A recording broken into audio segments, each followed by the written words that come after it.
everybody, and welcome back to another episode of The Dive. Last time we said we didn't know when the next episode would be.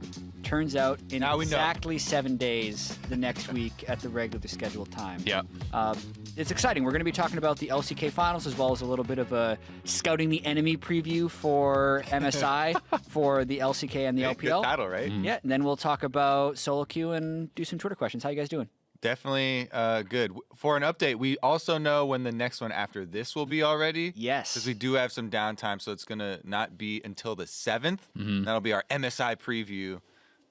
Build up a lot for that one. Yeah, I'm pretty excited. You know, we're all very prepared. Jess got a couple balls of water. You got a smoothie and some water. I got coffee and some water. Desk. I'm gonna move. We have a plethora of drinks. So, or is it plethora or plethora? Plethora. Whatever you want it to be. There you go. Potato. Plethora? Sounds like some nasty biological thing. Maybe that's what I was talking about, Kobe. Okay. Anyway, I'm doing well. Got to play some Clash this past weekend, which was pretty fun, and probably talk about that a little bit. But your plethora talk got me thinking about the cab driver I had coming back from MSI. I just need to tell the story now. Okay. He didn't speak English very well.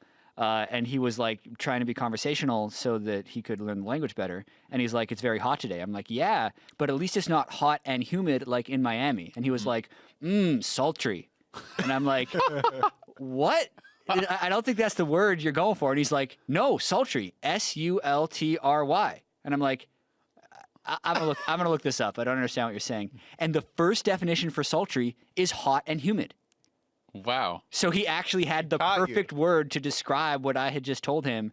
And I was like, wow, you're right, but people do not use it that way. Yeah, that was very confusing. That's what I was going to say. Is like that may be the correct context, but I think if you wow, it's really sultry out today. Yeah, people feel like, wait, what? Yeah. But that day I learned. Yeah. It's one of those things where language, like the objective of the language is to communicate ideas as clearly as possible. So even if the original definition of a word is something different than how, most people think of it, then that ends up not actually being the correct case. Yeah, it was cool though. Anyway, like LCK Finals is also something that I watched. What do you guys think of the series? Afrika Freaks versus Kingzone Dragon X. Personally, I was actually disappointed in the way Afrika ended up playing out the series. I felt like they were actually could have been much more competitive with them, but I didn't like both the way they played in game and especially the way they drafted in Game 4. But I can get into that later. What are your thoughts on the series? I thought it was like, so yeah, I was somewhat disappointed with how Afrika actually played it out as well. I don't know like where exactly you stand on the drafting stuff. I saw them getting a lot of flack for not banning Kai'Sa, which like I kind of don't really agree with, just because I feel like it's actually so difficult to deal with Kingzone in picks and bans, because they have 5 players who can basically all play everything. And when you start looking at like the required bans, so to speak, it becomes very difficult because they don't want to deal with Peanuts Nidalee. They don't want to deal with Swain overall. Like his Olaf is pretty insane. Then you have things like Khan's Jace, and you have like all these sorts of power picks, and it becomes very, very difficult, I think, to really find like an effective draft where it's like, yes, you could ban Kai'Sa, but then if you give Khan Jace and he slams you there, then you're like, well, why wouldn't you ban that? Well, I kind of disagree on that point, because if you're facing opponents that can play like any champion, like you're saying, I would then default back to my just overall power of champions currently. And Kai'Sa for me on that list was just, especially right here, because this is the super cheap Rage Blade, right? This is patch 8.6. And super strong Rage Blade. And I just have Kai'Sa as like extremely powerful, especially from the AD carry position. Meanwhile, the Nidalee and the Jace that you're mentioning, we have multiple games here where, Nidalee isn't banned. He still doesn't pick it. He still goes for a tank or whatever. So it's not like these are like mandatory bans. Plus, Khan is always talking about, he doesn't even practice Jace anymore. He's like, but I can just pull it out, without even months of practice. But especially, okay, so there's that argument. But then also, one more is the argument that people have been giving a lot recently too, is like, if you got beat by something, mix it up multiple times in a row, what's the downside of if you aren't able to counter it? Like, they already tried to counter it the second time around, didn't fail, and so like number 3 opens you up for a lot of criticism, I guess. I mean, I definitely like agree with like the thought process of, hey, if you keep losing to it, just change something up. But at the same time, I mean, Praise Ezreal is like pretty legendary, and that's basically what he was spamming the entire season, right? Like he has 15 picks on Ezreal. His next most picked was Varus at like 5 picks. So he had played very much like Ezreal and kind of more this like supportive style, this survive type style. Like so I can definitely see the argument for they're thinking, okay, well, they have not been practicing like this hyper carry, protect the prey style as much in this split. Maybe that is a little bit like less comfortable for them and that sort of thing. So like I can definitely see the logic pretty heavily. Yeah, I can see the prep logic for sure, Yeah. especially because they were able to win game 1 and then they picked Varus over it in game 2. But after seeing the way Prey was commanding that pick in team fights, I think that has to change by game 3 or 4, where you're either willing to pick it themselves, which I think might be the bigger problem. Maybe they weren't as comfortable picking Kai'Sa, even though they played Kai'Sa earlier on, because they would first pick Sion over Kai'Sa. They had opportunities for it, but specifically like Prey in some of these team fights would be locked on a tank, have an opportunity to ult in the back line, and basically like cancel an auto just to go do that and get the priority target. Like how well he could see the whole fight and actually navigate it on Kai'Sa was insane to me. That was actually the best Kai'Sa play I've seen. So I was very surprised that they didn't ban that among other things. I just think it's the pick to me. Like I would like I've played a lot of Kai'Sa. I've been spamming it. Yeah, you know, it's from super from strong. the jungle I'm is fully on board with that. different.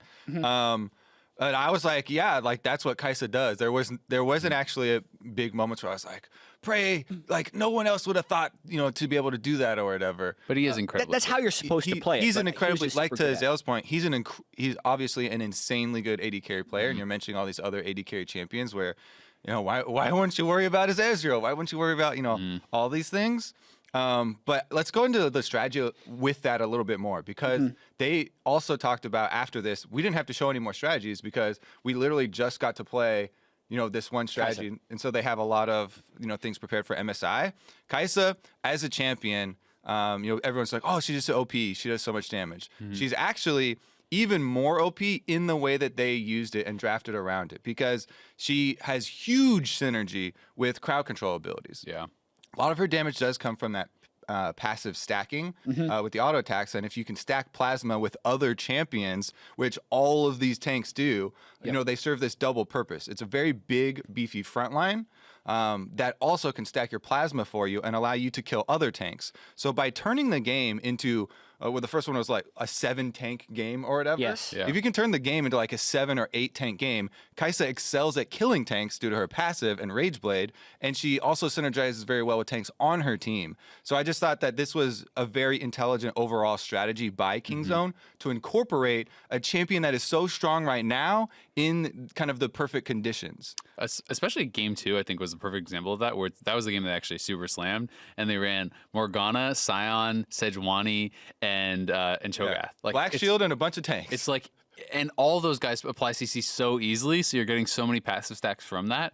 But I think it is pretty terrifying, like, taking a look forward towards MSI at this team. We already knew that they were going to be one of the best, if not the best, team at MSI. And this just shows, like, this is just like another wrinkle that you have to be now worried about, right? Because they had not really been playing, like, obviously Prey can play hyper carries. He's done that in the past, but that has not been the style that they have been playing.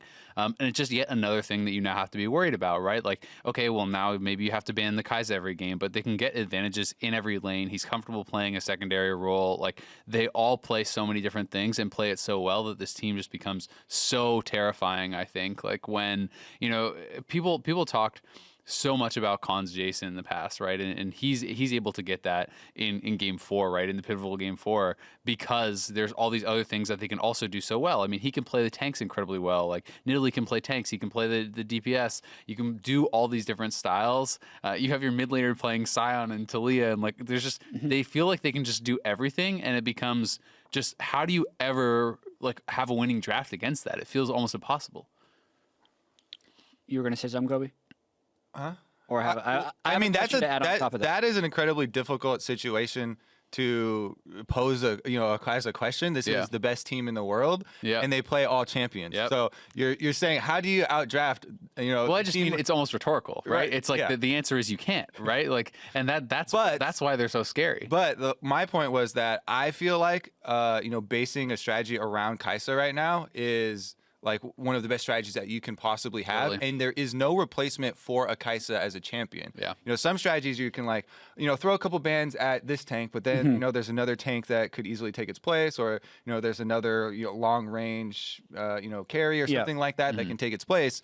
That for me, there's nothing that can take Kai'Sa's place. I guess Vayne would maybe be the closest, and it's not even can't even do the same It's thing. not similar at all because right. So like That'd that's be the same thing, but it's not similar at all. Exactly. It's the closest thing, and yet Yeah. the closest thing isn't similar, right? I feel like Vayne can do somewhat similar things in team fights, maybe, but it's like her lane is so much worse. And one of the big things I think is so strong about Kai'Sa is that she actually has wave clear in the form of her Q compared to someone like a Vayne who has access to almost no wave clear.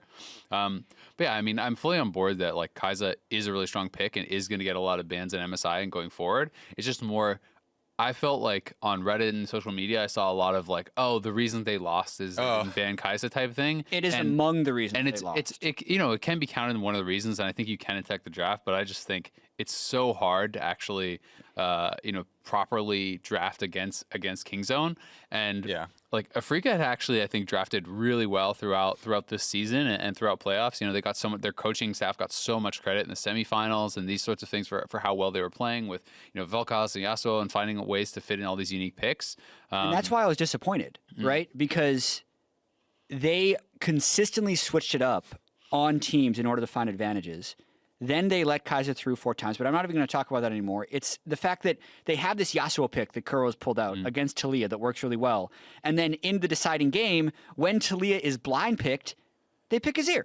They don't pick Yasuo. They don't try to build the team comp around that. They've never changed up the way the bottom lane is played. They're not pulling out any new lane counter picks, even if Afrika Freaks is first picking all of their soul laners. Like, they have actually been a team that is able to find counter picks in order to punish during the draft. Like, to get back to your earlier question, how do you actually attack Kingzone in a draft when you play everything?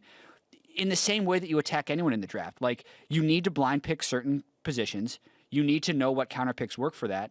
And you just need to try and find better synergies based on blue side, red side. And if your blue side and blue side's advantaged, you use the advantages of blue side, right? And I just didn't feel like Afrika did that by deprioritizing one of the best picks in the meta and not using any of their counter picks efficiently. So, overall disappointed in Afrika in that series. Yeah, I thought that their game 1 was really cool though. They had a lot of mobility from Tom Kench, the Abyssal Voyage. They punished Peanut on his invade, and it got the series off. I was like, oh sweet, like this is going to be a the hype series that we're looking for, and maybe as it develops, we're going to see more of the kind of unique picks. But Game 3 and 4 were also like fairly close. Like game 4 actually felt like there was like a lot of things going for Afrika. Like their Kramer was actually doing really well in the Kog'Maw, but I mean, it was pretty clear that Kingzone was just the better team overall. Like how they played the map, how they're able to execute on their comp. Like they are incredibly strong. And I think regardless of who comes out of the LPL, Kingzone's the heavy favorites for MSI. And then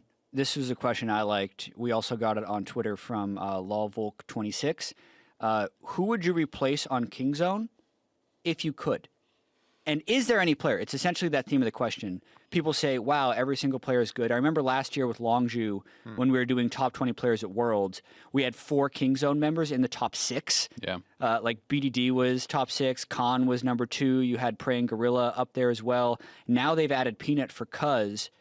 Is there a player right now where you can say, hey, sub this Kingzone player out, put in literally anyone in the world in that position and make them better? Or do you feel like they've actually had like the perfect team? So my immediate thought is you can look on paper and be like, ooh, this guy's better on paper, but you don't know how it will work in the context of the team. So that becomes incredibly hard.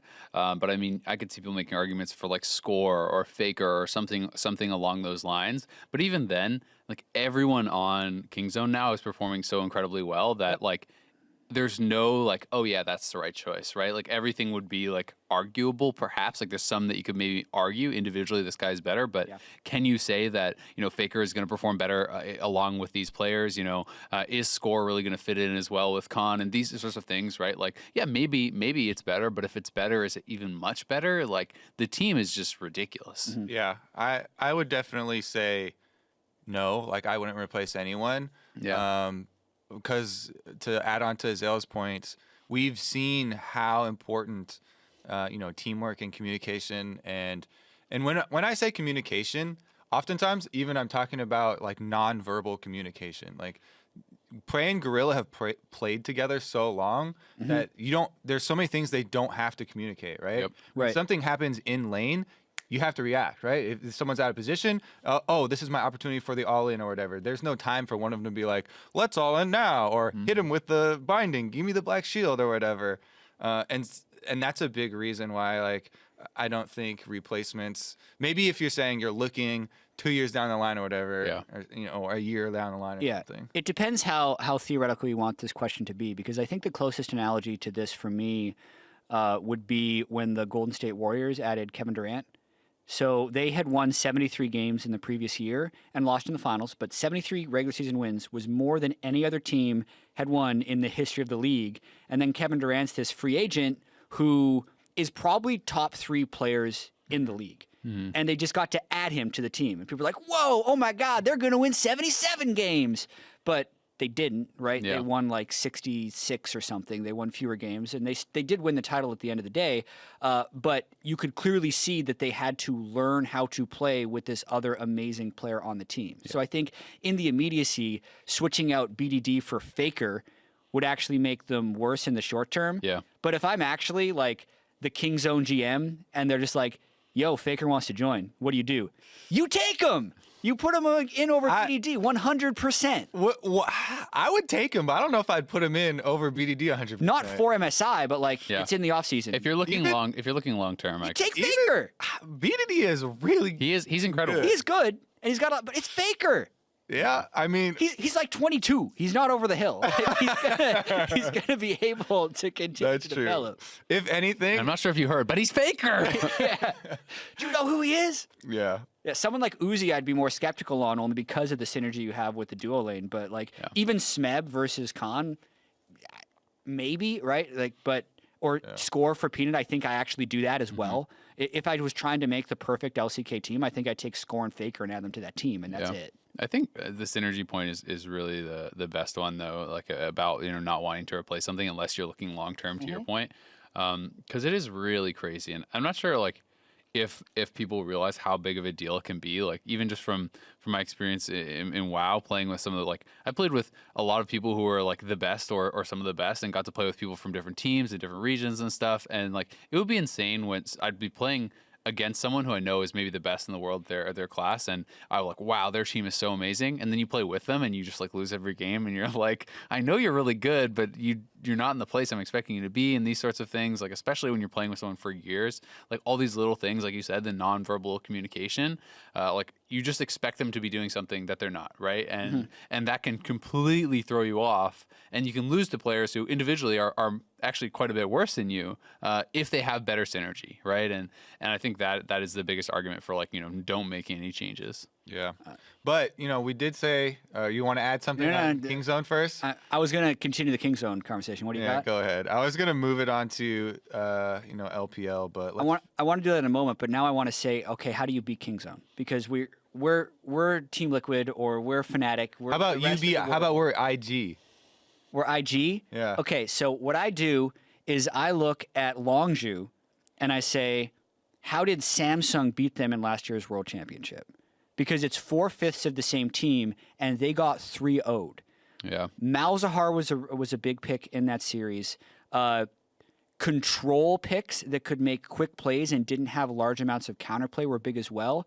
And I think on top of that, if they are to lose, which we don't expect them to lose, it plays a little bit off of their ego, willing to blind pick certain things with the thought of being able to outplay it and then punishing them for that. Because there's no draft you can have that is completely immune to counterplay or completely immune to outplay. So you hope that they're a little bit nervous on the stage. You take playmaking champions that can force things, and you go and do that.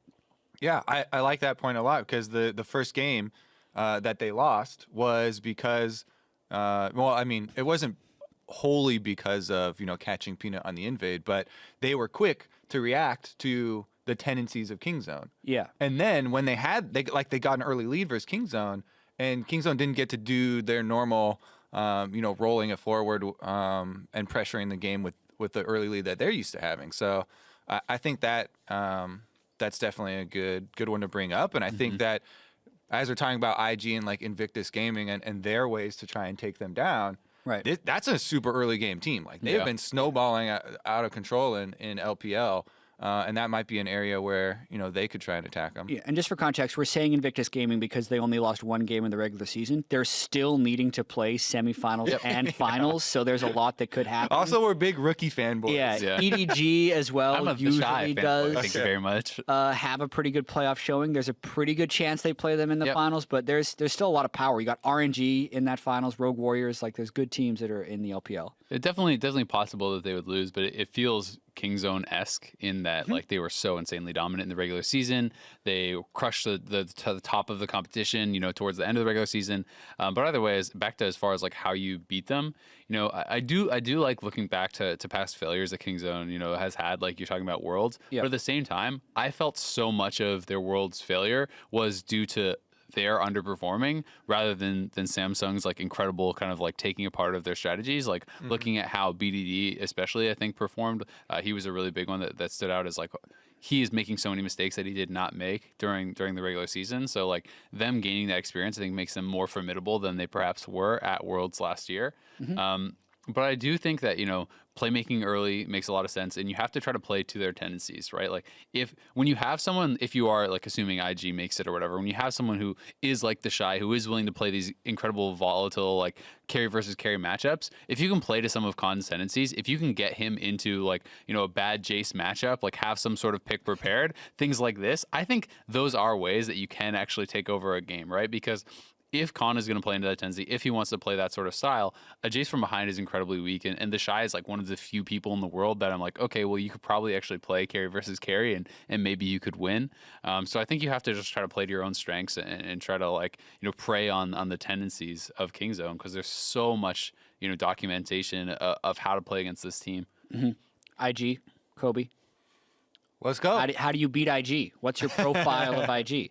I was hyping them up a little bit before. I'm a big Jackie Love fan, but it's funny because they don't actually really win through Jackie Love. They've been winning, I feel like, a lot through Rookie and the Shy having just huge performances. You look at what the Shy has played, it's like GP, Jace, Gnar, Vladimir, Camille. Those are all his most played.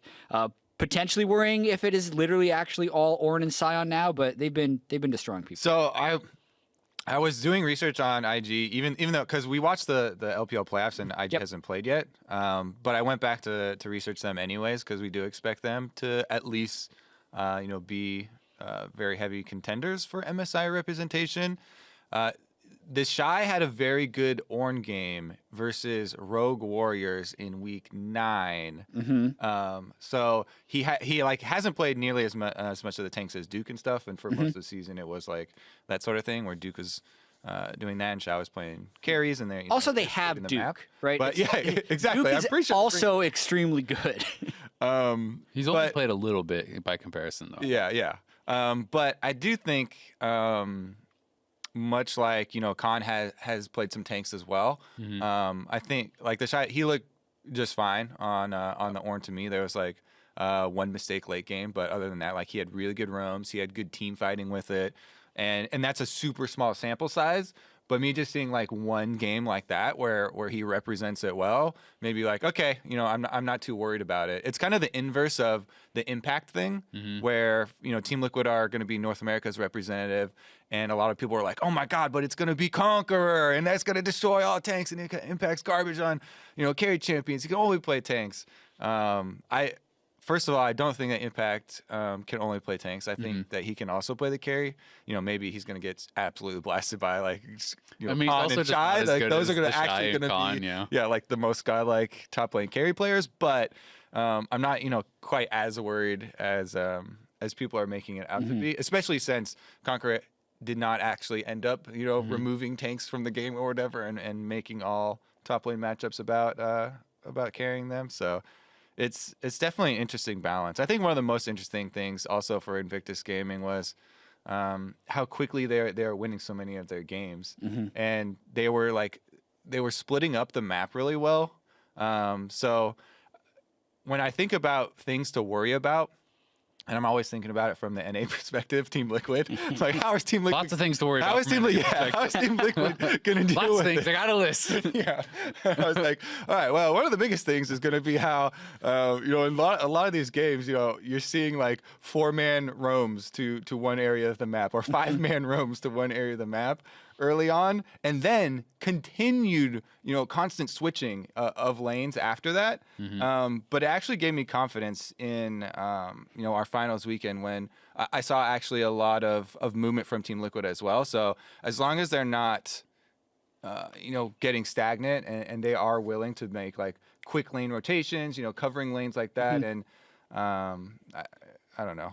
They're definitely a long list, as Azale said, but I mean, I have some hope. IG with the Shy, to put it into perspective, is 32-2. Yeah. They're 5-3 with Duke and 32-2 with the Shy. That's better win rate. It's a little bit better. Yeah, it's over a 94% win rate with him. It is pretty absurd. It's funny when you're looking at the Shy's champion pool and you're looking at these things. He has so many 100% win rate champions, right? He's lost one game on GP and one game on Camille, and that's it, right? Everything else is just he's won every game. And one of the things that has really impressed me about IG is how willing they are to play these aggressive picks, and even how cleanly they're able to execute on these plays that I had always kind of looked at as oh, that's a really risky dive, that's a really risky collapse, and these sorts of plays. But they have no hesitation on these 5-man bot plays. They have no hesitation on pulling the trigger on team fights, and they execute so incredibly well individually that it's really pretty exciting to watch them play. Yeah, and that's one thing about the LPL is a lot of teams play like that. Yeah. Right? Their average game time was 6 minutes faster than the North American LCS. IG's average game time was even faster than the normal thing in the LPL. And a lot of times when you think about that style of play, you think, oh boy, it's a coin flip. Yeah, you're going to coin flip it. It's going to be risky. But then they have the highest win rate percentage in game score of all of the teams. Yep. Right? So they're doing these things in a reliable fashion, which is what makes me think they're such huge favorites. Right. One of the things that you'll often see with teams that play super aggressive is that they are willing to take risky situations. But I noticed in a lot of the IG games, if they would start early Barons, but they would almost always have it looked like such a clear decision. They're like, as soon as this guy roams over or whatever, we're instantly pulling off. We're going for the catch. There weren't any moments that I have found where they were hesitant and they're like, oh, maybe we should finish it. Oh, let's burn it down. Oh, let's 50-50. They're almost always like, we have complete vision coverage, or, we have X people killed, or we're immediately turning. This guy's going to come here. It felt like while they were aggressive early, they didn't play around with the big objectives, and they were much more secure with those. So yeah, that made it more scary. Do you want to talk about the actual playoff games that we got to see though? Definitely, because we're talking so much about IG. They're not guaranteed to be the representative. Yeah, I watched a lot of the RNG games. That's mostly what I focused on. I watched their round 1 as well as their quarterfinals series, against WE and against Snake, because that's kind of now going to be the semifinals against IG. And so while RNG, I think, definitely did impress fairly well in their playoff run, I also had watched their regular season games against IG, and that's kind of concerning. But the big thing that would stand out for me throughout RNG's playoff run is how incredibly well Xiaohu has been playing. This guy was such a monster for RNG throughout the playoffs, and it was really cool. It was kind of funny. I was watching one of the games. It was actually against WE, so they're round 1, and he's playing Zoe into his ear, and I'm watching this game, and I'm just like, Jesus, Xiaohu is actually just solo winning this game. And you look at the scoreboard, and he's 0-0-0. He's up 5 CS, but the amount of pressure he was actually putting out and chunking people out that is getting them a turret, chunking people out that is getting them a dragon or an objective, he was just taking over a game in a way that wasn't showing up on the scoreboard, and was really, really impressive to me. And he had some incredible swing games throughout the playoffs, but Xiaohu is as good or better than ever, and he's a monster. Yeah, even last year at Worlds, I remember we ranked Xiaohu super high. I think he was the highest non-Korean player at Worlds, and then you looked at his numbers from Worlds, and you're like, meh. His damage percentage isn't super high. His KDA is pretty good, but I agree with you. That's just kind of the type of player he is, where he impacts a lot of the map. Also, something to keep in mind with RNG, even though their playoff series were close, is that they played before their Lunar Revel break, which is kind of halfway through the season. Uzi wasn't playing at all. So that's why this team was a lower seed going into the playoffs. They were actually, I believe, 8 wins, 10 losses in game score without Uzi, and then 24-10 with Uzi since he's come back. So he is still like, Xiaohu's good, but Uzi is also the one that helps put them over the top. Yeah, and when we were listening to the playoff one, I can't remember if it was round 1 or round 2, but they were talking about, I think it might have been Raz or one of the casters. The one we were watching yesterday was saying, I don't remember if it was the round 1 or round 2, but they were talking about Uzi had like an 18 CSD at 15 minutes or something like that. And I was like, Jesus, that's crazy. Especially considering like they're playing in China with all these like Jackie Love, super young, prodigy AD carries or whatever. And I was like, God damn, Uzi, like, wait, that's not fair. Yeah, like, I don't know, like, the last time I heard, whenever you hear like double digits or something with CSD, you're like, wow, that's like, it's really super high. impressive, but 18 is, like just extreme lane bully type of numbers. And then when we were watching, definitely at least the round 1, the games were actually a lot slower than we expected. And they played the games a lot more kind of calmly too. So again, I feel like 3 minutes slower average game time than IG for comparison. So I feel like people, throwing the teams into these kind of buckets where you're trying to classify them super simply. Everybody always wants to like profile a team and take the easiest kind of route to be like, oh yeah, they're the early game team. They always do X or whatever. There's definitely opportunity for surprise here. Yeah, I mean they can play the style that fits like within each game, right? Like against WE, that was a really slow series. That was the round 1. Against Snake, their games were fairly fast. I mean, 31, 30, 33 minutes, 34 minutes, and they had one that was 42. So those are all pretty quick. And it was a fairly dominant series against them. Like there were opportunities, it felt like, for Snake to kind of come back and to actually take some games. I felt like game 2 was pretty competitive, but like overall, RNG was kind of clearly the better team. There was definitely some funny moments though too. We were actually watching, I think it was game 1, the Olaf invade, game 1 of the quarterfinals. yeah. MLXG. MLXG goes for a blue buff invade level 1. He walks in and just like they see him so it's 3v3 at the blue buff. Yeah, for people. He sees the enemy team. They see him. He gets like hit by Tom Ken. She's like, nah, I'm just gonna still do the blue, and he just starts hitting it. Doesn't smite. Gets killed immediately. Loses it. Then Uzi has to flash away because the Trundle gets it and gets pillar. Then Trundle immediately walks over to his Raptors. Gets seen by Xiaohu walking in. The Swain continues to just go onto the Raptors after being spotted. Immediately dies to MLXG's Olaf, who just respawned and ran and kills him. Gives him the blue buff, and then he proceeds to just run over the game. And I'm just like, what is this start? Like, it was just. There are definitely mistakes, right? Oh, there are some mistakes. These teams are definitely not perfect, but like I feel like even you describing that situation at blue buff, like it would look people, a bit more silly. Yeah, people don't understand like how hilarious it was because they were literally standing right next to this Olaf, and he's like getting lower, so he's getting shot. Maybe he was thinking like, oh yeah, more attack speed or whatever. I'm gonna finish this blue buff, but it just looks so funny because the Tom Kent is just literally right next to him, auto attacking him.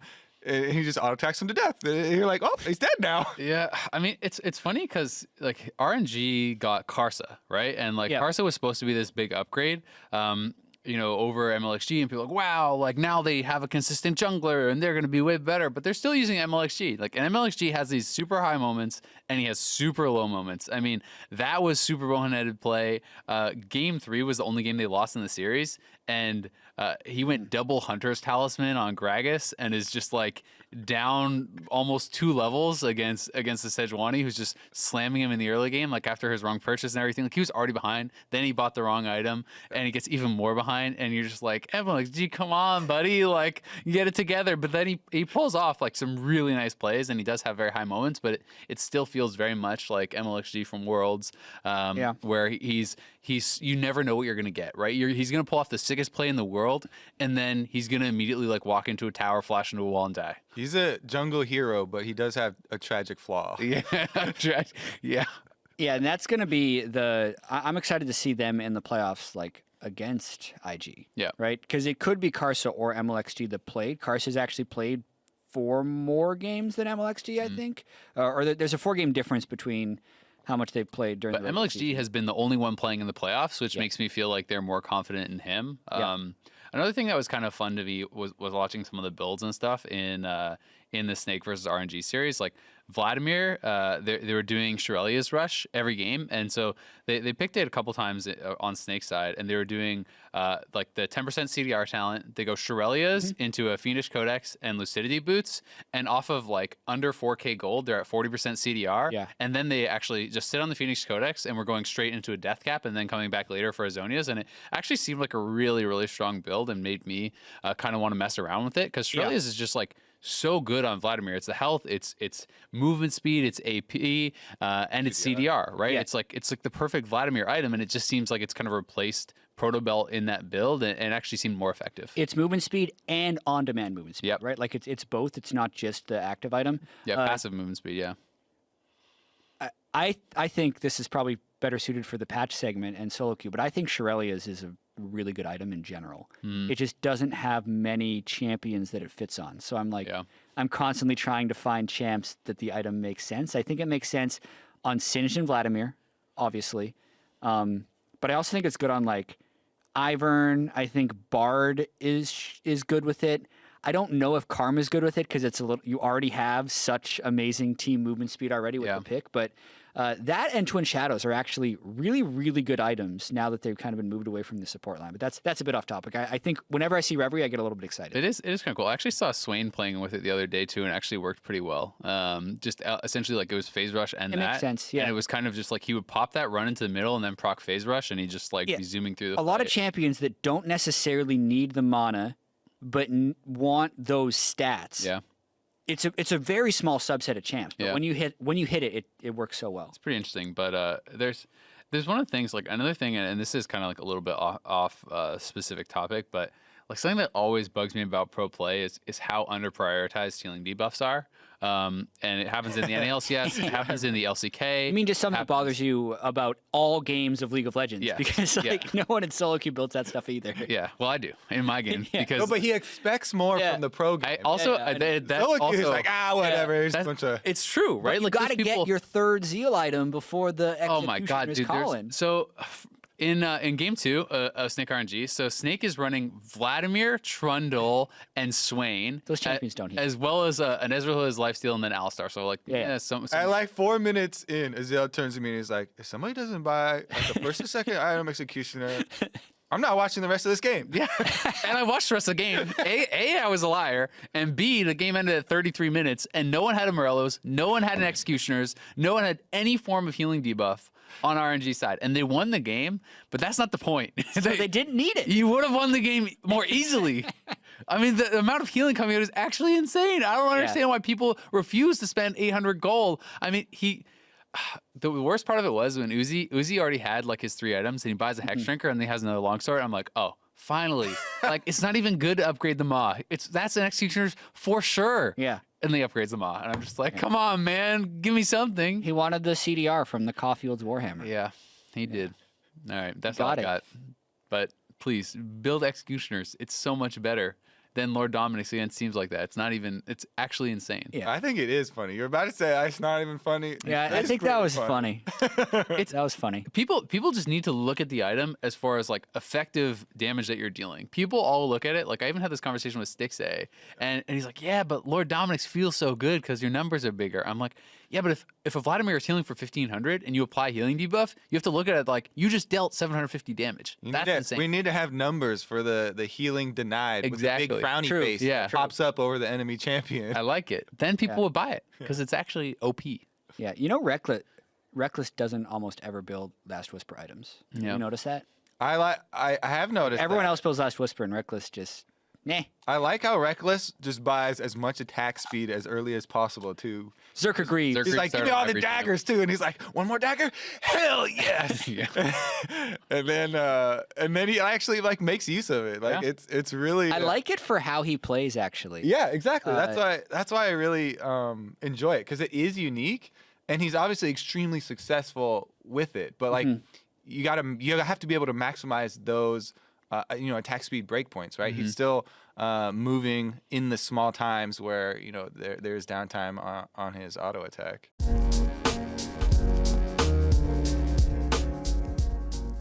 All right, let's talk about patch 8.8 as well as solo queue and all that Wait, stuff. are we gonna hit? Oh yeah, Clash. And Clash was. If you let me finish my sentence, I would have gotten there clearly. But yeah, Kobe, you played Clash. I didn't get to play in the beta weekend. What did you think? So did Azale, I think. Yeah, I did. How'd it go?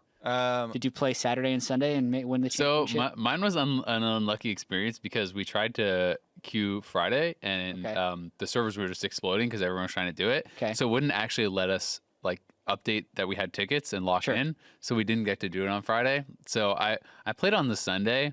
And it was still fun, but if you don't start on Friday, you only get to do the 2 games, and then it just ends. Yep. So it didn't feel, to be honest, that epic to me. I think I'm much more excited to do it if it's like the full thing. We went 1-on-1. It was fine. Who'd you play with? I played with Clark, Jules, Abe, and Steven Zhang. I don't know if you know him, but Okay, so you guys are all like pretty like. Yeah, so around- Claky D, MIA, just so people can Yeah. decode what you're saying. yeah, we were Yourself, playing in and then a like tier couple- 1 or whatever and stuff, and it was okay. I think we should have won both our games. We went 1-1, but it was fun. And I did like the pick ban thing. Like I do like, I really enjoy that side of the game. I would like if you could actually just like inspect their profiles kind of thing, like off of that little pick ban Do you sheet. get just the champ pools, or do you So also get the player names? You Like, can get their OP.GG names. as well? You can OPGG. So you can. Well, when we did it, OPGG like would be down a lot Oh. because it was everyone on went the to first it. day. Everyone was doing Yeah. it. So I go to Lol King, man. yeah, Those it got better later, but you do have to also worry about increased traffic on the sites. It shows essentially their ranked champions, Yeah. their win rates and stuff, and KDAs on it, and then you can click to another tab and see mastery points, which was pretty cool. That's so cool. I actually thought it was really good. It was funny because both the games that teams played against us, they like completely like misbanned because like I play mostly only Phil, right? Yeah. And some of the other people had been playing different roles than what they were playing. you don't so, play like, much ranked. Was it showing just champ mastery then? it shows champ mastery and it shows the rank. 'Cause you So have were to they have banning placed. like your kindred and stuff? Or Yeah, like so people were banning stuff for roles that I wasn't even playing because I have high mastery on like Okay. I have high mastery on Kale and because it doesn't have like Kindred normal and- game stats or and anything, Swain. just ranked and champ mastery. Yeah. Okay. And like you can OPG the person and stuff like that. Like Volibear got banned because I've been playing a lot of Volibear before, and like and then they were banning the guy who was playing mid for us had been playing a lot of 80 carry, so he was playing Kai'Sa and Varus, so they're banning Kai'Sa and Varus a lot and stuff Yeah. too, right? So it's kind of funny how that worked, but I really enjoy that process, and Clash does feel like more intense than ranked because there's Oh, it's definitely more online. intense. Yeah, I was Yeah, I jealous. saw that- you having some sad times. Kobe, let me know how it went. So I played with a bunch of my like Discord group friends. Yeah. And we're all like really competitive, and our spread of rankings is Pretty big. from high masters down to platinum. And the way they explained it, the matchmaking working to me is that it uses like the higher end of if you have like one person who's high Yep. rated or whatever, then you're gonna get matched against people like around that rating rather than the bottom. Once you're in tier 1, does it still try and matchmake your I first think it round? does. So I think all I just- know just is throw everyone all up I know to is one. my personal experience, and we were against Challenger Flex people who like it would show the borders or whatever, Yep. and they would either be Challenger Flex or Masters and solo queue, like for all of them. And so like this is my like group of friends, and we're all like really good friends, but we're also like Really very competitive. Usually when we play together, we're just trolling around. Like flex queue compared to Clash is so different for us. Like flex queue, we're like nobody cares, right? And we're all just trolling, even though it's technically like a rank thing, and we still win.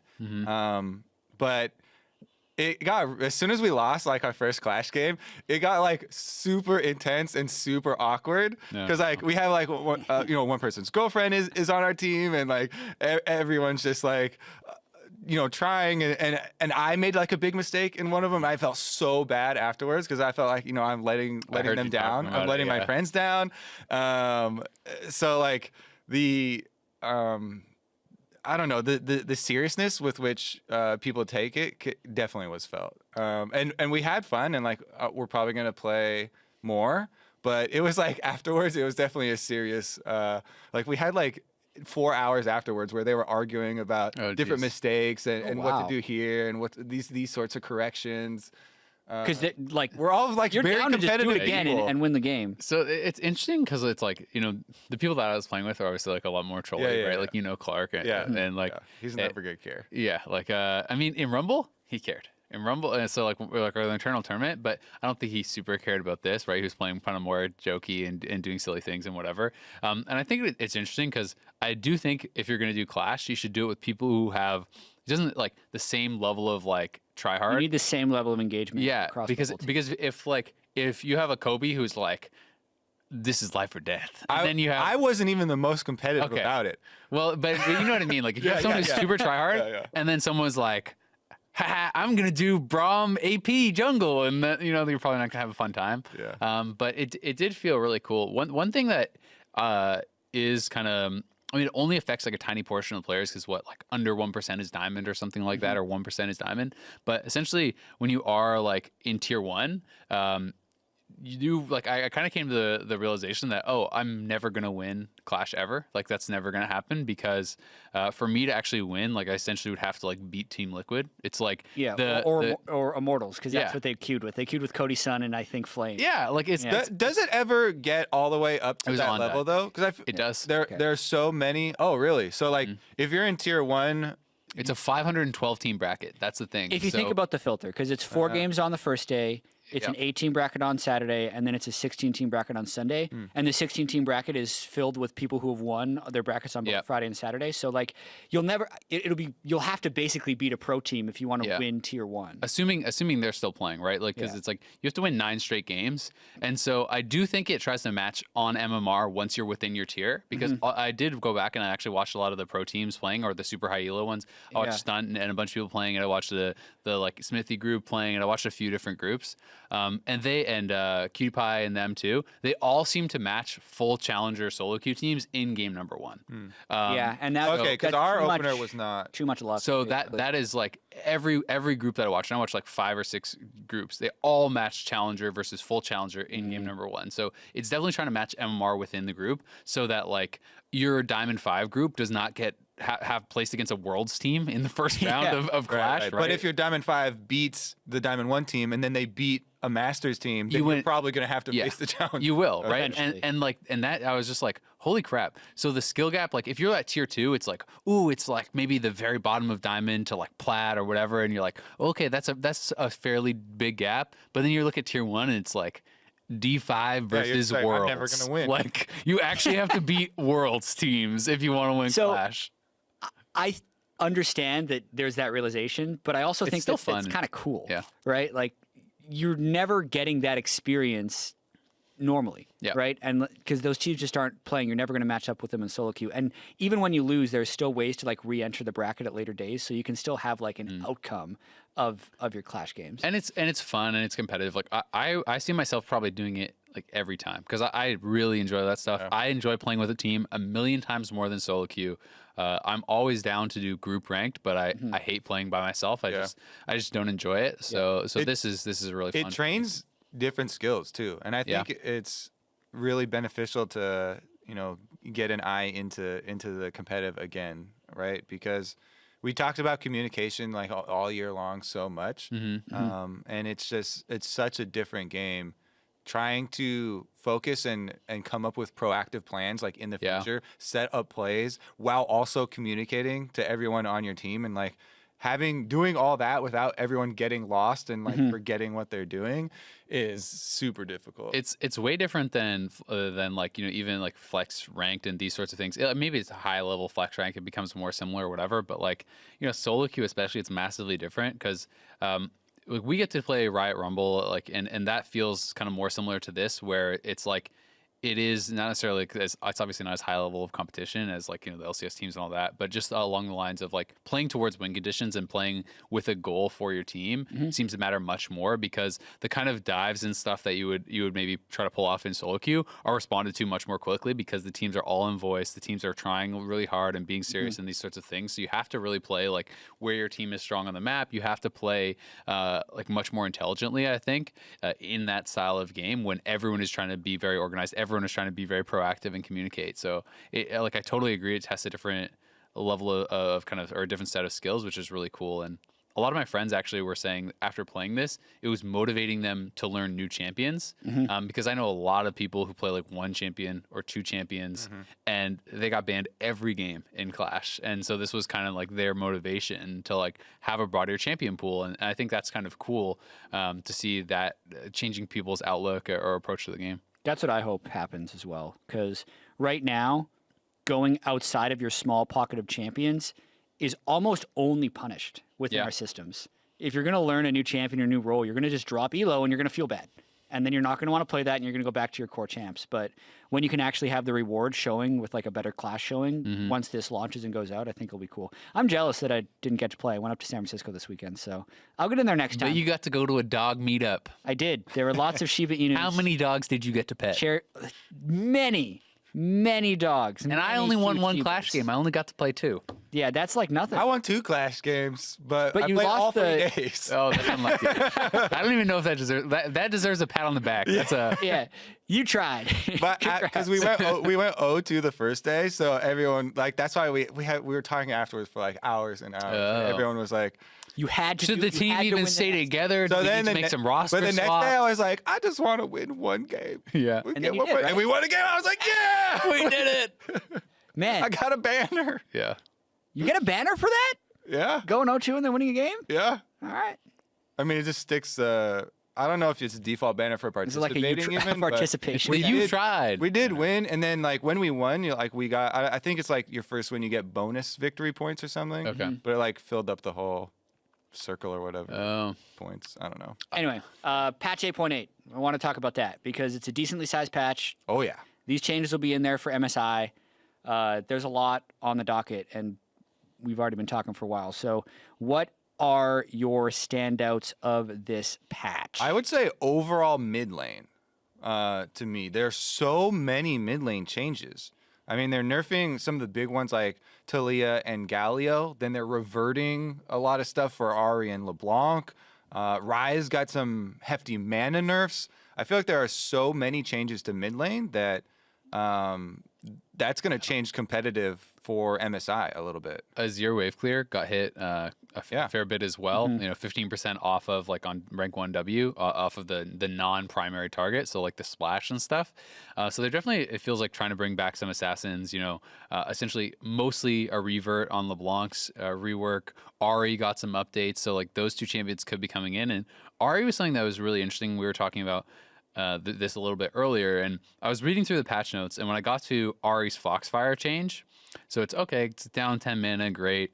But the thing that really actually stood out to me is new. Foxfire prioritizes any enemy champion affected by Charm's damage amp and the target Ahri most recently basic attacked within the past 3 seconds. So I was wondering, like, is there a world in which you actually are just maxing W or something like this, and you're literally just autoing your opponent and pressing W? Because if that means all the Foxfire charges will now just hit this person every time instead of just kind of being arbitrary, like hitting whatever is near, that seems like really strong trading, especially for how short of a cooldown the W is. It could even, it kind of was making me think, oh, well, like what about, you know, Lichbane Gunblade type builds and these sort of like semi-auto attack focused builds that we've seen LeBlanc do in the past? You know, maybe something like that could actually be really effective on Ahri, and not only in lane, but in like a split push type style. Maybe you'd have to get an auto attack range, which Yeah. is not super long for Ari, but that's something I'm going to try, especially, and we need to figure this out, whether or not 3 Foxfires triggers the move speed for Ari, because if you have to also add a Q, that gets tougher. I want to look at the trinket change, though, because Sweeping Lens is just gone, and you only have Oracle's Alteration as your red trinket now, which is the upgraded one that is just a way better sweeper. You can cover half the river with it rather than just one brush all the way from early games. So I think junglers can switch over to that earlier on, get more vision denial. Supports can switch over to that earlier as well for more vision denial. Yeah. I think it actually has a pretty large implication on how much vision you can actually clear out early in the game. One of the things I think is actually really powerful about that is I think it means jungle priority matters a lot more. So I think if you're playing something that you're very confident that if you run into the other jungler, you will beat that in a duel, then going sweeper first, just starting sweeper actually seems pretty powerful to me because like as a top laner, if my first trinket ward in the river just gets swept at like level 3, what do I do, right? Like, I haven't gone back to base yet. My trinket ward isn't going to be off cooldown. You now have to like live in this world of fear where it's like he could just be sitting in that brush after he swept it, and these sorts of things are extremely scary. Which means maybe tanks get pushed a bit more out as well, because tanks usually are kind of the weaker dueling junglers, and some of those kind of damage junglers, like especially like a guy like Graves, maybe who's getting buffed and buffed and buffed, could be even stronger. Yeah, and I feel like it's almost getting to the point with this change where there's more vision removal than vision to put down. There's no more trackers. You can't buy green wards, and it takes a while. Even if junglers are building Targons and are gonna try and get a quest, like that's gonna quest take a completes while. late. Jungler quests are super late, and support quests aren't It's even like 12 minutes. aren't It's even probably that pretty quick. normal. 10 to Yeah, 12 so minutes. like you can have super high removal before you can even put down like a lot of wards, and so most of the wards I see just being control wards, and it's going to be maybe put an even higher emphasis on always getting control ward on every back for you, so you can have that bit of safety if everyone's going I think you have to. Oracle's Alteration so early. Pick champions can become a lot stronger perhaps early as well, right? Like things like Blitzcrank, that like if it's easier now to maintain bush control, champions like that when they're out of sight are a lot more dangerous, can be really scary. So I'm interested to see like how people are going to actually kind of capitalize on that. But I definitely am expecting to see some people start sweeper, especially I think if you can play an aggressive jungler, it just seems super advantageous. So I think it's a pretty interesting change. And I do like it though for the game overall, because it didn't really feel like starting sweeper made almost any sense. Like there's some really niche situations, right? That trinket Like, sucked. I would Yeah. never buy sweeper it's before upgraded. level 9, because I was like, this is just like a garbage version. I don't want a piece of garbage trinket. But then I would oftentimes also forget to switch over after I was level 9, and people were like, come on, where's the other sweeper? And I was like, oh, my bad. I forgot. yeah. I mean, at support, it's like you buy it when you get your sights down, right? That's basically when Yeah. people do it.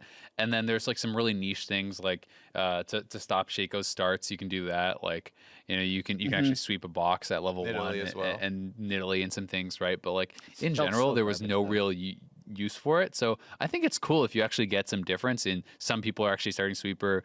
I would like to see Blitzcranks and stuff starting sweeper, see how that works in lane, right? Like how effective is that going to be? Maybe it's enough of an upgrade to actually make some more people kind of have this conscious choice. I'm also curious to see what happens with LeBlanc. It's tricky because it's been so long since old LeBlanc has existed. It's what feels like a full revert to the assassin change that happened in the mid lane update like years ago. Basically distorting in, pressing Q, and then ulting to press another Q again does a substantial amount of damage, which wasn't the case before. She can very quickly go in and out. Now it has 0.2 seconds from finishing the dash before you can reactivate Distortion. Also, Distortion does damage again. So if you really wanted to try and do that, like double distort bomb, you can start doing that stuff again. But so much of this, to me, depends on the numbers of it. Like, can you wave clear somewhat with Distortion? That's going to be really important with all the mid laners shoving in. And can you be a viable assassin threat with this essentially ranged poke, which is what I think the old LeBlanc used to be able to do, is jump in, take half the 80 carries health, jump out. And what can they actually do against that? Yeah. Because Yeah, it's so the mimicked Q and E the orb and the chain are the two highest damage ones. Mm-hmm. But those also both have back end damage. Like you have to either reproc the Q or you have to wait for the second part of the chain to hit. But both of those are going to do, over 600 base damage. The distortion, when you mimic that, is still going to do like 450. 450 with and the it's- 0.75 AP ratio. And it's instant. Yeah. So, like, if you want to get the maximum damage, then, or you want to get another chain route, then those are the options to go with. It's going to be very. I feel like it's good. Just my initial reaction. I feel like those sound like substantial numbers to me. In addition to the thing I hated the most in the whole game previously was LeBlanc's original passive, because ganking her is so frustrating. She goes poof. She goes poof. She's invisible, and the other clone popping out now. So Well, good thing you had that upgraded sweeper that's to see where she's running. that's true. That's actually true. Yeah. I'm gonna be taking that thing a lot. But when I saw that passive coming back, I was like, God damn it, LeBlanc's gonna be everywhere. It's frustrating ganking her. And I feel like her burst damage is substantial. I especially think one of the probably actually the most common question I get on Twitter is like, when are we going to see assassins back? Do you think we can see assassins? Will there be assassins in MSI? Like, it's all people want to see assassins in the game. They think it's fun to watch. I tend to agree. It can be like more risky. It's kind of high conflict generally.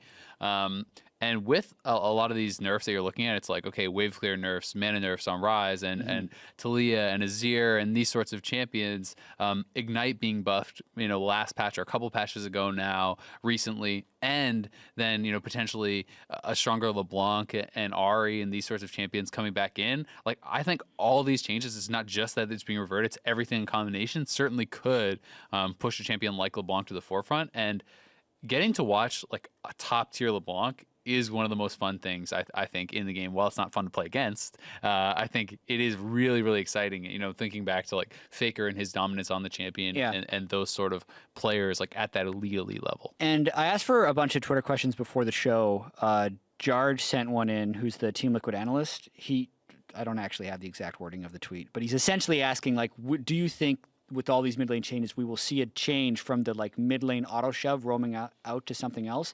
And to kind of get back to your assassin point, assassins have been so disenfranchised with all the things we've done to the game, because the initial assassin rework was like, okay, we're going to make it so that they take longer to kill you. They're not going to instantly pop you. It's like a 2 or 3 second delay. And then at the start of this year, we gave everyone a free Zonias. So it's like, oh, if the assassin's going to kill me, boom, I'm going to be able to Zonias. Locket also had a powerful active shield. That's nerfed as well. So like Stopwatch is nerfed. You're not seeing it nearly as much with what people are taking in their runes. Locket is seen less and less because everyone's running Zeeks and Banner. So there is a higher chance that you can see assassins because of the changes that have been done. But personally, I think there's still enough wave clear roam champions, and until AD carries get to a point where they can actually be assassinated and they are not the most reliable in every game once you hit a certain amount of gold backline damage dealers, we won't see assassins, because it's still all about like either getting your front line to a point or your back line to a point to win the team fights. Yeah, over the past couple of years, like whenever we talk about team fight comps, that always means tanks in the front line, protection for the AD, and like some sort of backline mage, right? But what if we get to the point where a team fight comp has to be further detailed as either it's a protect the AD carry composition with tanks, or it's a dive comp? Like, how long has it been since we've had success of actual dive comps, right? Like that's forever. I feel like that's so far in the past. But if we get to the point where you see not only assassins, but things to synergize with the assassins for diving in and getting that kill, then that becomes a really fun addition to the the book of strategy for teams to kind of peel through, because we have synergies between protect AD carries and stuff. Those are very simple and those are very apparent. But if we have people going for the synergies the other way and trying to accelerate the dives, then that would definitely be fun. I'm hopeful to the question as far as like are we going to see mid lane change? Because I do think that vision denial, also benefits assassins. So if you're removing some of the mages wave clear, you're removing some of their safety with wards and side brushes and stuff. Even if it's the assassin taking a sweeper, and you draft this really strong like mid jungle duo, and you walk around with double sweeper and you sweep everything out, and you try to get picks in the jungle, try to get ganks on mid lane, these sorts of things. Like if you get ahead, I think that can be like a pretty powerful strategy. But teams historically are slow to adapt to changes like this. Even if it's good, maybe we won't see it because teams have been playing like these control mages for so long. It was like you're talking about still seeing Sejuani, right? With Sejuani, getting a lot of nerfs and how teams just tend to default to comfort. And I've played 150 scrims this season of Sejuani, so I'm going to play Sejuani, right? So that may slow it down, but I think if there were a time when you're going up against like these behemoths like Kingzone and like IG and whatnot, you're probably not going to beat them straight up in a standard game. So, hey, what's a way that maybe you could beat them? Well, maybe if you can get a LeBlanc and smash lane against an Azir, maybe you can make something happen. The most fun I've had watching League of Legends in the past like 2-3 years have been Misfits at Worlds going nuts with, like all in bottom lanes during the time of Ardent Censor meta. CLG at MSI. CLG at MSI for sure with the huge comebacks.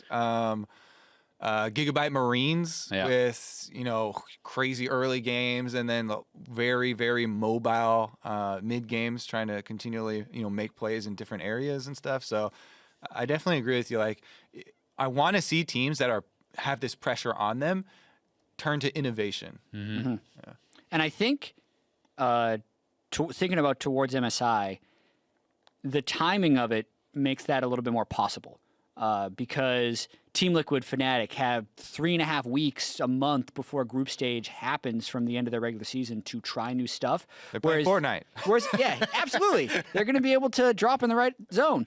But, oh, God, come on. We can play League, Kobe. We can be good at it. Sorry, that was a bad interruption. The LPL teams won't be finishing their playoffs for about another week and a half, so they're going to have less time since they need to finish on patch 8.6. So maybe there's a chance you can sneak one in on IG. I got another Twitter question, actually. I like this one. We're going to have to... We can't go into too much detail, but what are your sleeper power picks for each lane in solo queue on the live patch? This is from the Xanter. And I loved this one so much that we almost want to make it a repeatable segment. I do want to. I want to make sleeper power picks one of our... repeatable segments. Name. And I have one for you that I usually look at Lowalytics, this stats website. Are you gonna? And one of the super low play rate yet very high win rate things that came up, which a lot of these come up where people talked about Aurelion Soul Jungle or whatever a long time ago, and they're like, oh, there's like 3 people playing it on Smurfs or something, and so you could see it actually show up. But Kled Jungle showed up, and I was like, I'm gonna try that because I just love trying to be the hipster route and play stuff that other people aren't playing, so I can feel like a unique snowflake in the jungle. But it was actually good if you Rush. If you think about all the little quirks that he has. I don't think it'll be good if people start to see it and then they can try and take advantage and like pressure the Kled. Because so what are the successful quirks and unsuccessful quirks? So Kled, one of the biggest things about Kled is that you cannot remount off of jungle monster damage. Oh God. So usually you can remount off of killing minions or damaging enemy champions, right? So that basically in your first clear as Kled, you have half of a health bar to work with. So if you get harassed at all, your game is just over. So you would definitely be in trouble if they come invade you or you take some damage level 1 or something. Because if you get demounted in the jungle by some jungle monsters, they could definitely demount you. Yeah. Then you're really slow walking around without your mount, and you just have this little like munchkin, and you have the gun. That happened to me my first game testing it out, and I was like, oh, this is difficult to pull off. But then I started having the team protect me and just going, buff one camp, second buff, and you can get your level 3, and you just want to keep yourself high enough health that you don't get unmounted. Then it was actually insanely fun because you do go for a Tiamat rush. You can instantly clear stuff. Your W helps you clear jungle really fast. Yeah, he does insane damage.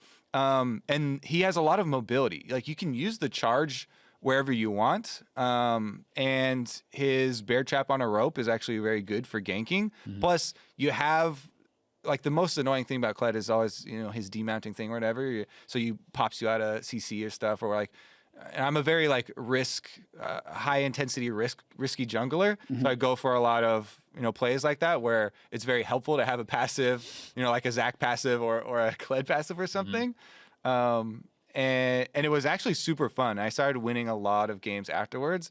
I don't think like it's competitively viable or anything like that, but if you're looking for something, That's sleeper. if you're looking for a sleeper power pick, Yeah. and you take into account like you can't actually jump over walls with your charge, and you definitely don't want to get harassed early because you can't remount, then I think that that might be something for you. Yeah, and I like this as like, hey, each episode bring one sleeper power pick. Okay. But what defines sleeper and what defines power pick? Is because Nunu still has a low play rate, and Does that he? guy is, but compared to other junglers, Okay. he's like he's probably like 10th most played jungler, like 12th most played jungler. Like, does that define sleeper? Or does he have to be like, you never see this guy in a game, but he's. I just kinda think. good?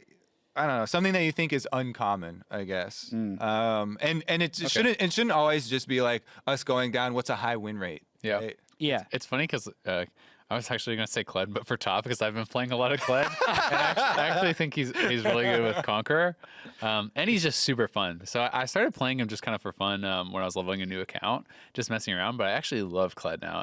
And I do think the remount stuff is the most fun. Like some of the most fun I've ever had in League. Like people ganking you, using all their abilities to demount you, and then they don't realize that you can actually remount and 1v2 them and stuff. So, but since you went into most of the detail on that, I'll give you that. But Quinn top is my one that I've not seen a lot of people playing. I actually think Quinn top Might have to save these up. is so that insane. you don't run out. Well, I got one. Okay. Go. Tell me about Quinn wait, first. let Okay, they'll do Quinn. Quinn is just something that like used to be seen more top lane like as this like really kind of abusive pick into melee matchups, and Quinn has kind of quietly like made its return to the top lane, and it's actually like one of the highest win rate picks. I have not been seeing it a lot.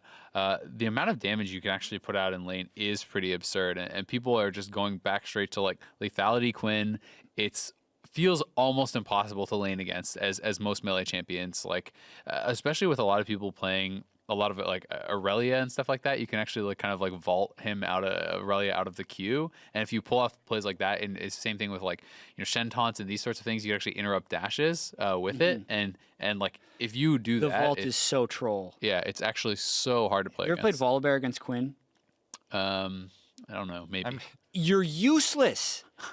Literally, so It at cancels first, your Q, right? It cancels Yeah. your Q There's a on reason Volibear. not that many people You play can Volibear. never flip him. In development, I remember this. In development, I actually played a lot of Volibear jungler because this was Yeah. like back in 2012 or 2013. And they're like, "Oh man, that feels really bad for the Quinn. Whenever she's just not good against Volibear because Volibear's running the wards. You can't vault because he'll just flip you." I'm like, "Yeah, but if you make it have a mini stun, then Volibear's useless." So like, that's fine. It's just, I hated that. I got one. Okay. It's Ivern Jungle.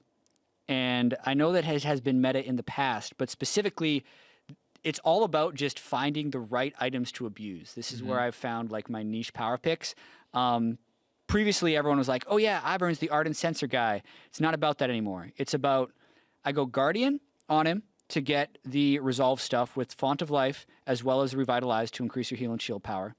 Then I go Domination secondary and go Zombie Ward and Genius Hunter. So, did you know, Zyrene talks about this all the time, but in Genius Hunter, the active item cooldown thing also decreases the cooldown of your trinkets. So you can spam a bunch more wards with Ivern. Then, all these items that have actives that are actually kind of OP all work on Ivern. So you still rush Redemption, then you go Twin Shadows, then you go Reverie, and then you also get to go Zeke's for your late game AD carry buff. And there's so much power in all those items, and you can use them like every 30 seconds if you stack up your Ingenious Huntress. So I actually have a lot of fun with it, being able to support people with the active item spam Ivern. You can change up your ordering. If you're really far ahead, you rush Twin Shadows because then you're just catching people. Usually Redemption's huge. If your AD carry's big, you move your Zeeks earlier into the build. If it's an even game, you move your Reverie earlier in the build so you can navigate your way in and out of fights. It's actually really fun having all those active items, and like Ivern's the only champion that can actually build all of them, has the income to get them early, and can feel good about it. So Cool. do it up. I went back to look since there were a bunch of bug fixes and buffs for Quinn on 8.6 Yeah. to look at them all since you brought it up. Because I remember when I saw them, I was like, oh, those sound all like really good, feel good things.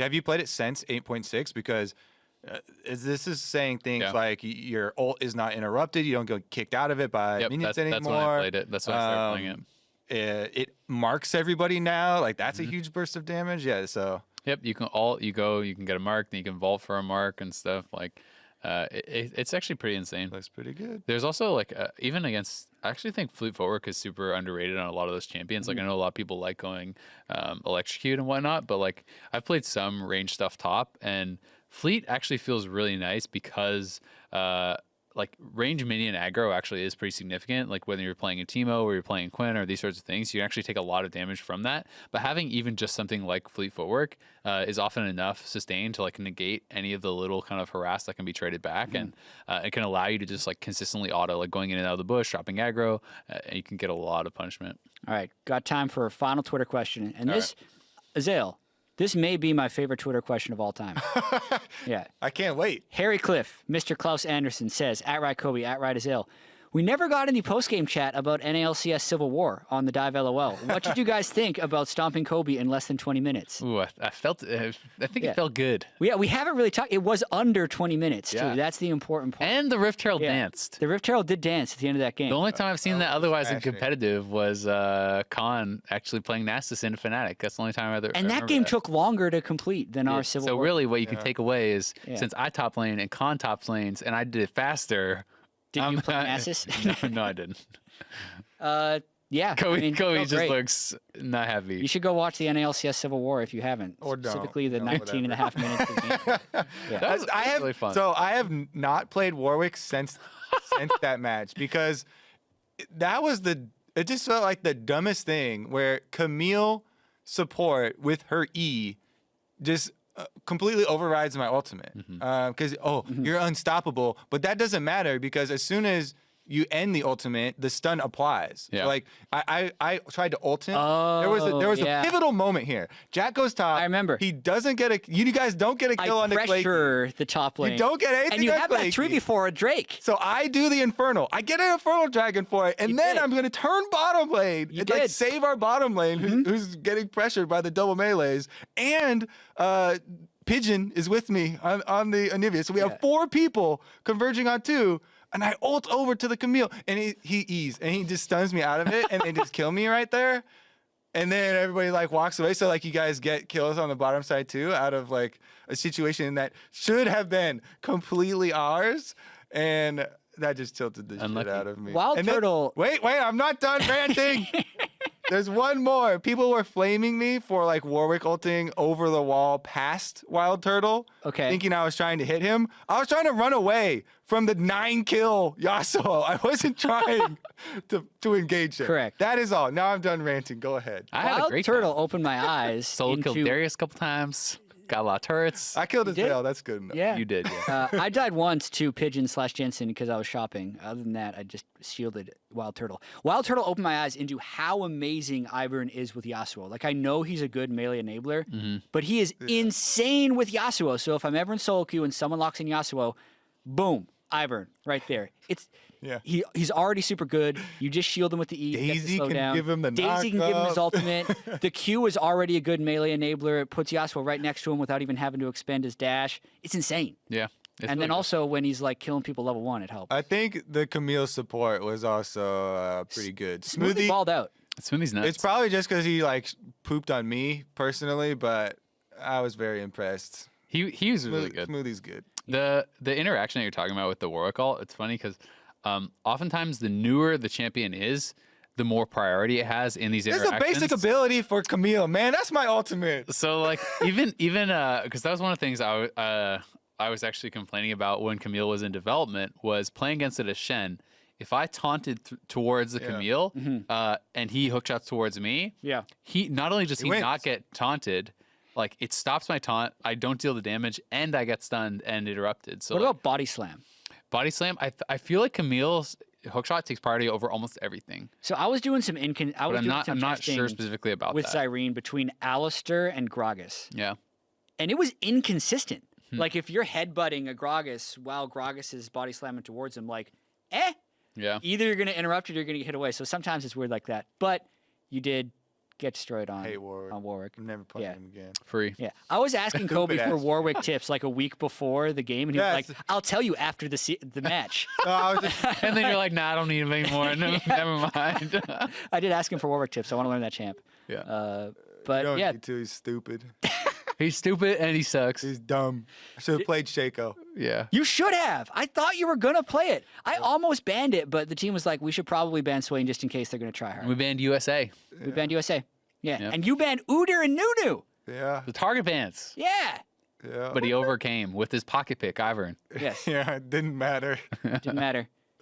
Steal red, invade bot. All right. You should go watch that. Least favorite Great. question of all time. Yeah. Good question. It was. Thank you for that question. Great question, in fact. That was really good. Yeah, I Thank you. really enjoyed it. Thank you Yeah. very much. Favorite question of all time. Yeah. That's Good going to do job. it for this episode of The Dive. Thank you guys for watching. Remember, we are going to be taking a little bit of a break. We'll be back with our MSI preview episode. I believe we are shooting that on May 7th. We will tweet out the exact release details when we have them. Also, remember, ask us questions on Twitter. Thank you for so many questions. I tweeted out this morning for questions, got like 150. That's a lot. Which allowed me to get our favorite question of all time as well, which we didn't have before that tweet. So thanks again. Stay tuned on MSI Updates, and see you then.